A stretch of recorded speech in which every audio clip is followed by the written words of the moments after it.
Hello friends, welcome back once again. Friends, पिछले class तक हम लोगों ने जो जाना था वो पाचन की क्रिया है। और उसके बाद हमने डिस्कस किया था हार्मोन्स की स्टोरी, जो पाचन की क्रिया पर करता है अपना प्रभावी काम, जो अभिक्रिया में स्वयं भाग नहीं लेता लेकिन साइड से पूरी क्रिया को ऐसी तैसी करके रख देता है।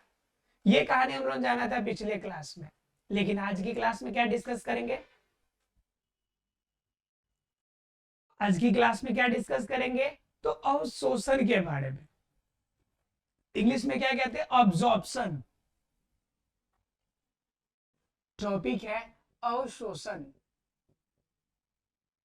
और इंग्लिश में इसी को क्या कहते हैं? ऑब्जॉर्प्शन।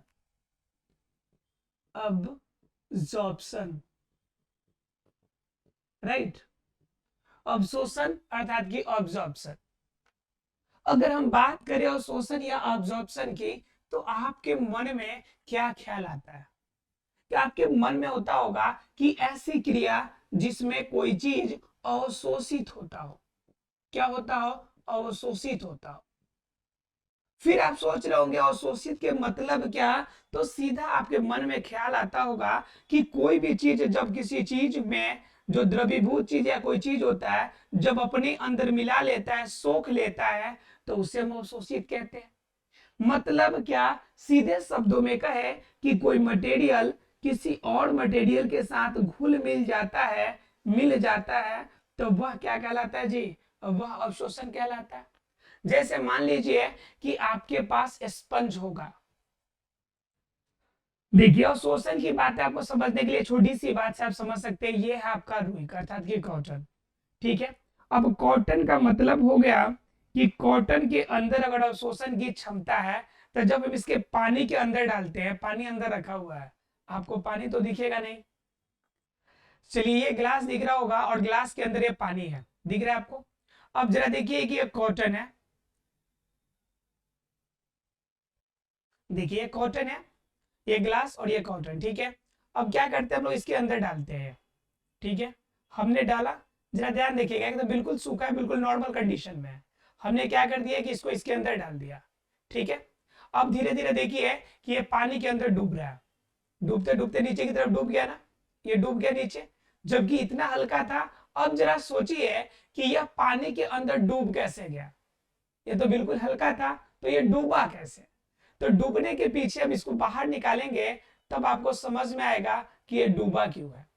ये देखिए, ये डूबने के पीछे क्या रीजन था? कि यह पानी को सोख लिया। देखिए, अपने अंदर से पानी निकल रहा है ना, ये तो इसका मतलब क्या हो गया? कि यह पानी को अपने अंदर सोख लिया। फिर देखिए, अंदर डाल दिया, फिर नॉर्मल कंडीशन में चला गया।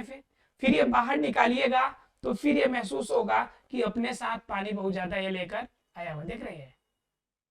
ठीक है। तो यह आपको क्या बताती है? यह समझाती है कि आपको यह पानी को सोख सकता है अपने अंदर में, मतलब अवशोषित कर सकता है, अपने अंदर में समा सकता है पानी को। ठीक है। तो वही घटनाएं जो अवशोषण की घटना यहाँ पे कॉटन कर रही थी, वह सेम घटनाएं हमें देखनी है किसमें? यह अवशोषण की घटना हमारे शरीर के अंदर, हमारे बॉडी में यह अवशोषण की घटना कैसे होती है, इनके बारे में डिस्कस हमें करना है। ठीक है। चलिए, जरा सा इनकी अवशोषण की घटना को और तरीके से जरा जानने की हम कोशिश करते हैं कि अवशोषण की घटना कैसे हमारे बॉडी के अंदर होगी। जरा इसे हम देखने की कोशिश करते हैं। ठीक है। अब जरा देखिए, अब बात कर लेते हैं हम लोग कि हमारे बॉडी के अंदर अवशोषण की क्रिया कैसे होगी। तो देखिए, हमारे बॉडी के अंदर अवशोषण करने का मतलब है कि जहां पे भोजन पाचन अंतिम रूप में होगा। अब पाचन अंतिम रूप में कहां पे हुआ है? तो छोटी आंत में।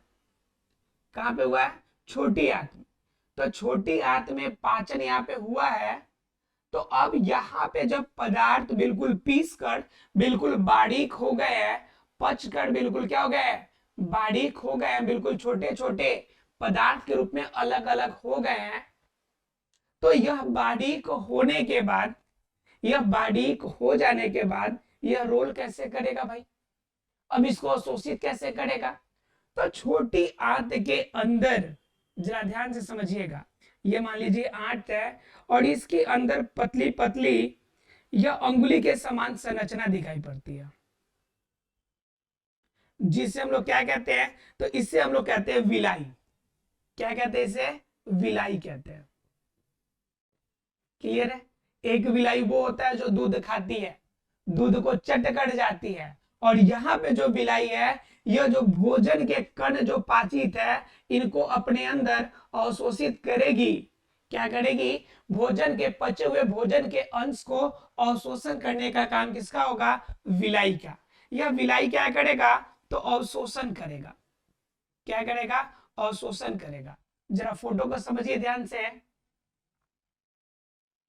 ये मान लीजिए हो गया छोटी आंत, ये हो गया आपका बिलाई। ठीक है, ये बिलाई का स्ट्रक्चर हो गया। अब बिलाई से कनेक्टेड क्या हो गया? बॉडी के अन्य पार्ट हो गया जिनमें ब्लड सर्कुलेट कर रहा है, इसके अंदर ब्लड जा रहा है। ठीक है, अब यहाँ पे आपका कर्ण है भोजन का, इसमें छोटी आंत में जो है ये वाला कर्ण है भोजन का। अब क्या करेगा? यह क्या करेगा बिलाई कि इसे अवशोषित करेगा, अवशोषित करेगा, और अवशोषित करके तुरंत इसे कहां भेजेगा? ब्लड में। और ब्लड फिर क्या करेगा? बॉडी के अलग अलग भागों में अलग अलग रूप में इसे लेकर जाएगा। इस बिलाई को हिंदी में हम लोग रसांकुर भी कहते हैं। क्या कहते हैं? रसांकुर, मतलब रस को अवशोषित करने वाला अंकुर, रस को अवशोषित करने वाला अंकुरित निकला हुआ उभार या भाग, उसे हम लोग हिंदी में क्या कहेंगे? रसांकुर, और इंग्लिश में इसे कहते हैं विलाई। क्या कहते हैं इसे? विलाई। दरअसल इसका काम है जो रस के रूप में प्राप्त हो गया है, जो भोजन के पोषक तत्व, इन पोषक तत्वों को यह अवशोषित करेगा, और अवशोषित करके किसे देगा? ब्लड को देगा, और यह ब्लड क्या करेगा? पूरे बॉडी में इसे भेजेगा। शरीर के सभी अलग अलग हिस्सों में अलग अलग कार्यों के लिए इसे भेजने का रोल करेगा। क्लियर है आप लोगों को? तो यह मेन रोल किसका हो गया? विलाई का मेन रोल हो गया। अब बात यह समझ में नहीं आती कि विलाई पहचानेगा कैसे कि भाई कौन सा प्रोटीन वाला मटेरियल है, इसको कहां भेजना है, किसका अवशोषण करना है, कौन वसा वाला मटेरियल है, कौन कार्बोहाइड्रेट का है, पहले पाचन किसका होगा, बाद में पाचन किसका होगा। ये सारी घटनाएं केस में तो होगी।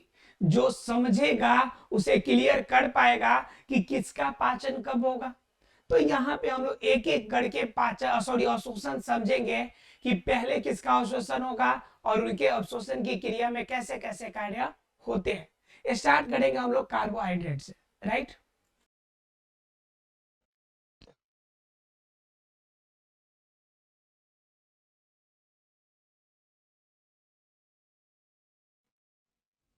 छोटी आंत में जब क्या होता है कि आपकी पाचन वाले जो रस होते हैं जो पच जाते हैं, कौन सा? स्टार्च वाले आइटम, अर्थात कि शर्करा। शर्करा जब पच जाता है तो पचने के बाद यह किस फॉर्म में बदलेगा? यह शर्करा बदल जाता है ग्लूकोज के छोटे छोटे आइटम में। यह शर्करा किसमें बदलता है? तो ग्लूकोज में। किसमें बदलता है? ग्लूकोज में। अब ये ग्लूकोज वाले जो आइटम होंगे, यही ग्लूकोज के फॉर्म में या क्या होते हैं? अवशोषित होते हैं। अब जरा समझिए कि यह अवशोषण होगा कैसे। ठीक है,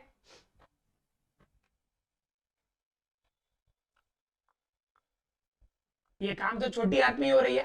ठीक है, तो यह स्टार्च अर्थात ये ग्लूकोज, यह जो कार्बोहाइड्रेट है, इनका अवशोषण की बात कर रहे हैं हम लोग। हम लोग बात किसकी कर रहे हैं? कार्बोहाइड्रेट्स, और इनके हम अवशोषण की बात कर रहे हैं। किसकी बात कर रहे हैं? अवशोषण की। अवशोषण की बात इसकी कर रहे हैं। तो कार्बोहाइड्रेट के अवशोषण में दो क्रियाएं होती है। एक तो होती है कि सरल परिवहन, और दूसरा होती है कि सक्रिय परिवहन। सक्रिय परिवहन। कितनी घटनाएं हो गई? दो घटनाएं हो गई। एक हो गई सरल परिवहन और दूसरा हो गई सक्रिय परिवहन। तो सरल परिवहन पहले जानते हैं कि सरल परिवहन होता कैसे है। सरल परिवहन के द्वारा कार्बोहाइड्रेट का अवशोषण कैसे होगा। तो सरल परिवहन के अंदर क्या देखने को मिलता है कि विसरण की क्रिया देखने को मिलती है। कौन सी क्रिया देखने को मिलती है हमें? विसरण की क्रिया।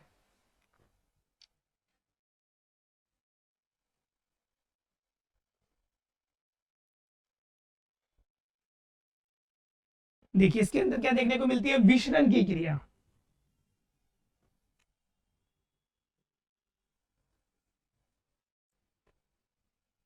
विसरण की क्रिया। अब विसरण की क्रिया क्या है भाई? तो विसरण की क्रिया पता है कि जब किसी दो प्रकार के दो अलग अलग प्रकार के, दो से अधिक अलग प्रकार के अगर पदार्थ मिले और घुल मिलकर एक जगह से दूसरे जगह तक चले जाए तो उसे हम लोग क्या कहते हैं? विसरण की क्रिया कहते हैं। और विसरण की क्रिया में हमें क्या मिलती है भाई? तो विसरण की क्रिया में हमें देखने को मिलती है कि अधिक सांद्रता से कम सांद्रता की तरफ विसरण करेगी। अधिक सांद्रता से कम सांद्रता की तरफ विसरण, कम सांद्रता की ओर विसरण की क्रिया होती है। इसमें क्या होती है कि विसरण की क्रिया में पदार्थों का आपका विसरण जो होगा, पदार्थों का आदान प्रदान, पदार्थों का स्थानांतरण उनके कण के गति के आधार पे होता है, स्थानांतरण उसके कण के गति के आधार पे होता है, कण के गति के आधार पे होता है। मतलब क्या कि अगर किसी भी जीव के अंदर पदार्थों का अगर विसरण हो रहा है तो विसरण का मतलब सीधा समझिए कि उसमें पदार्थ जो आदान प्रदान होंगे वह उनके कण जैसे जैसे होंगे, जैसे जैसे वृद्धि करेंगे उनके आधार पर होंगे। क्लियर है? दूसरी नंबर अगर बात कीजिएगा आप तो बात आती है सक्रिय परिवहन की। ठीक है, विसरण क्रिया के बारे में हम लोग पहले भी जान चुके हैं। ठीक है, इसलिए ज्यादा डिटेल उसमें जानने की जरूरत नहीं है, आपको पता भी विसरण के बारे में। विसरण, प्रसरण, उसमें भी मैंने बताया था अति प्रसारी, सम प्रसारी, है ना जी। तो ये सारी चीजें आपको पता है, अल्प प्रसारी, ये सब पता है आपको। तो जरा सब जान लेते हैं सक्रिय परिवहन के बारे में। हालांकि सक्रिय परिवहन के बारे में हमने बताया था कि सक्रिय परिवहन की क्रिया मुख्य रूप से किस पर आधारित होती है? तो फास्फोरिलेशन पे आधारित होती है। किस पे आधारित होती है? फास्फोरिलेशन पे आधारित होती है। अब देखिए फास्फोरिलेशन भी हमने समझा दिया आपको, लेकिन हो सकता है कि आपको फास्फोरिलेशन ये नहीं याद हो कि इस क्रिया में जब सक्रिय होती है तो उस कंडीशन में आपका क्या होता है कि इलेक्ट्रॉन को उत्तेजित किया जाता है, और इलेक्ट्रॉन्स को उत्तेजित करने में किसकी आपकी भूमिका बड़ी होती है? तो फोटॉन्स की। इलेक्ट्रॉन्स को सक्रिय कौन करता है? फोटॉन सक्रिय करता है। और जो कि आइंस्टीन ने किया था इसके बारे में खोज, ये सारी बातें हम बता चुके हैं आपको। तो ये इलेक्ट्रॉन्स जब सक्रिय अवस्था में आते हैं तो ये क्या करते हैं? फास्फेट के अन्य जो आपके जैसे NADP आपका है, ठीक है, उसके बाद आपका ADP है, ठीक है, ये अलग अलग प्रकार के जो फॉस्फेट ग्रुप है उनको एक्टिव करता है, उनके साथ में रिएक्शन करता है। क्योंकि इलेक्ट्रॉन जब सक्रिय होता है तो उस कंडीशन में क्या करती है? फोटोन की जो ऊर्जा है वह मुक्त होती है, निकलती है, और उस कंडीशन में आपकी रिएक्शन करने के बाद जो एनर्जी बाहर रिलीज होती है उनसे NADP ADP वगैरह बनता है। तो इस कंडीशन में क्या होती है कि इनकी जो स्पीड होती है, इनके जो कण होते हैं उनकी स्पीड या फोटोन की वजह से काफी ज्यादा तीव्र हो जाती है। जैसे अल्फा बीटा गामा किरणें पड़ रही है तो फोटोन के फॉर्म में ऊर्जा के कण की आपके स्वरूप में पड़ रहा है। अब क्या कहेंगे? इलेक्ट्रॉन जब ज्यादा उत्तेजित हो गया तो उस कंडीशन में वह अन्य कणों को धक्का देकर आगे बढ़ाएगा। तो इसी स्पीड को हम क्या कहते हैं? सक्रिय परिवहन। मतलब तेजी से पदार्थों को एक जगह से दूसरे जगह तक लेके जाना। तो सक्रिय परिवहन और सरल परिवहन अर्थात की विसरण क्रिया, इस दो क्रियाओं से कार्बोहाइड्रेट जो है छोटी आंत में अवशोषित होने के बाद शरीर के अलग अलग हिस्सों में इन दो क्रियाओं के द्वारा प्रवेश करता है। अर्थात कि कार्बोहाइड्रेट का जो अवशोषण होगा वह सरल परिवहन अर्थात कि विसरण की क्रिया के द्वारा, या फिर सक्रिय परिवहन फास्फोडिलेशन की क्रिया के द्वारा हो, इन्हीं दो क्रियाओं के माध्यम से शरीर के सभी हिस्सों में बढ़ेगी। क्लियर है आप लोग को? अगर हम बात कर लिए कि पहला कार्बोहाइड्रेट ही क्यों, क्योंकि शरीर को हर हमेशा 110% किसकी आवश्यकता पड़ती है, तो ऊर्जा की आवश्यकता पड़ती है। और ऊर्जा का मेन रोल, लीड रोल कौन करता है, तो करने वाला एक ही है और उसका नाम क्या है, कार्बोहाइड्रेट। अगर एनर्जी मिल गई, जब देह में थोड़ी ताकत आ गई, तो उसके बाद आपको क्या चाहिए होता है, जरा बताइए। जिस समय आपकी तबीयत खराब होती है, सीधे शब्दों में समझिए बात, जब आपकी तबीयत खराब होती है तो क्या सोचते हैं आप, कि तबीयत सही हो जाए फिर देखते हैं कि क्या करना है। जब तबीयत आपकी सही हो जाती है, उसके बाद आपका काम क्या होता है, आप क्या करना चाहते हैं। तो जिस समय तबीयत खराब होती है, उस समय तबीयत सही करने की, और जब ठीक हो जाती है उसके बाद जो काम जहां तक रुका हुआ है उसके आगे करने की कोशिश करते हैं। तो ठीक उसी प्रकार से बॉडी के अंदर जब ऊर्जा की पूर्ति हो जाती है, तो शरीर की वृद्धि और विकास की आवश्यकता पड़ती है। और शरीर की वृद्धि और विकास की बात करें तो उसके लिए कौन जिम्मेवार होता है, तो प्रोटीन जिम्मेवार होता है। तो कार्बोहाइड्रेट के बाद जो अगला अवशोषण होता है वह किसका होता है, तो वह अगला जो होगा वह होगा प्रोटीन का अवशोषण। किसका अवशोषण होगा, प्रोटीन का अवशोषण। अब मैंने पिछले क्लास में आपको बताया था, जब हार्मोन्स काम करेंगे उस पर, जब हार्मोन्स काम करेंगे, और हार्मोन्स में मैंने बताया था खास तौर से जब न्यूक्लियोटाइड वाला हार्मोन काम करेगा, न्यूक्लियस हार्मोन जब काम करेगा, तो न्यूक्लियस हार्मोन क्या करता है कि प्रोटीन को, ये पहला था कार्बोहाइड्रेट वाला, ए नंबर में कार्बोहाइड्रेट वाला था, उसके बाद बी नंबर में कार्बोहाइड्रेट के वाला बात क्या, प्रोटीन वाला, अर्थात कि प्रोटीन्स। अब प्रोटीन्स की बात है तो ये हार्मोन्स और जितने भी से तोड़ेंगे या किसी भी रूप में तोड़वाने की भी कोशिश करेंगे, तो यह टूटकर अमीनो एसिड के फॉर्म में टूटेगा। अमीनो एसिड बनने से पहले इसके फॉर्म बहुत सारे चेंज होंगे, जैसे मान लीजिए हो सकता है कि पॉलीपेप्टाइड बॉन्ड में बदले, पॉलीपेप्टाइड में बदले, पेप्टॉन में बदल जाए, पेप्टॉन में बदल जाए, फिर क्या हो जाए, टूटकर पेप्टाइड बॉन्ड में बदले, किसमें बदल जाए, पेप्टाइड बॉन्ड में। पेप्टाइड जब टूटेगा तो अमीनो एसिड के फॉर्म में टूटेगा, किसके फॉर्म में टूटेगा, अमीनो एसिड के। अब यह अमीनो एसिड के फॉर्म में आने के बाद अब जो होगा यह रसांकुर आसानी से इस अमीनो एसिड को बॉडी के अंदर डाइजेस्ट कर सकता है। अब इस अमीनो एसिड के रूप में ही हमारे बॉडी के रूप में इसका उपयोग होगा, बॉडी में इसका उपयोग हो जाएगा, इसका उपयोग होगा। क्लियर है आपको? ठीक है, तो क्या हो गया कि प्रोटीन्स हो गया, प्रोटीन से अमीनो एसिड, और अमीनो एसिड जो हो गया यह बॉडी में इसका उपयोग होगा। और इस उपयोग के लिए जो आपको खींचने की काम होगी, जो बॉडी को अवशोषित करके देगा, वो है आपका रसांकुर, अर्थात कि विलाई जो है इसे अवशोषित करके देगा। क्लियर है आप लोग को? तो ये बातें आपको क्लियर हो गई कि दूसरा नंबर पाचन कौन करेगा अवशोषण, तो प्रोटीन का। अगर प्रोटीन के बाद अगर बात करें तो प्रोटीन के बाद इंपॉर्टेंट कौन हो जाता है, तो वसा या लिपिड। अगर 2 दिन तक भूखे रहना पड़े, कार्बोहाइड्रेट ना मिले, शरीर बहुत मजबूत है, फिर भी शरीर के अंदर ऊर्जा तो चाहिए, तो वह ऊर्जा का स्रोत हमें कौन देगा, वसा देगा। ठीक है, तो उसके बाद वसा का आपका अवशोषण होता है। और आपको पता है कि वसा जो अवशोषित होगी वह किस फॉर्म में होगी, तो वो होगी ग्लिसरॉल के फॉर्म में। किसके फॉर्म में, ग्लिसरॉल के फॉर्म में। या फिर हो सकता है कि यह फैटी जो एसिड है, यह फैटी एसिड के फॉर्म में हमें देखने को मिल सकती है। किसके फॉर्म में, फैटी एसिड के रूप में देखने को मिल सकती है। तो वसा का पाचन हो जाएगा। वसा के पाचन के बाद अगर अगला पाचन की अगर बात करें, तो इनके अलावा बहुत सारे खनिज लवण है, उन खनिज लवण की होगी। तो खनिज लवण जितना ज्यादा हो सके, जितना सिंपलेस्ट फॉर्म में होगा, जितना छोटे छोटे फॉर्म में होंगे, उतना आसानी से उनका अवशोषण हमारे बॉडी के अंदर होगा। और जिनका अवशोषण यहां पर नहीं हो पाया, या जो बेकार पदार्थ है, या फिर से उनको पाचन की आवश्यकता है, ठीक है, या जो अवशोषित करने वाले बड़े कण है, तो उसको बड़ी आंत में भेज दिया जाएगा।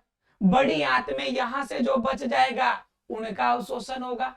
और बड़ी आंत में अगर लगेगा उसे कि इसको और ज्यादा पचने की जरूरत है, तो बड़ी आंत पुनः उसे भेजेगा कहां पे, छोटी आंत को, भाई साहब इसे और काम करके भेजो।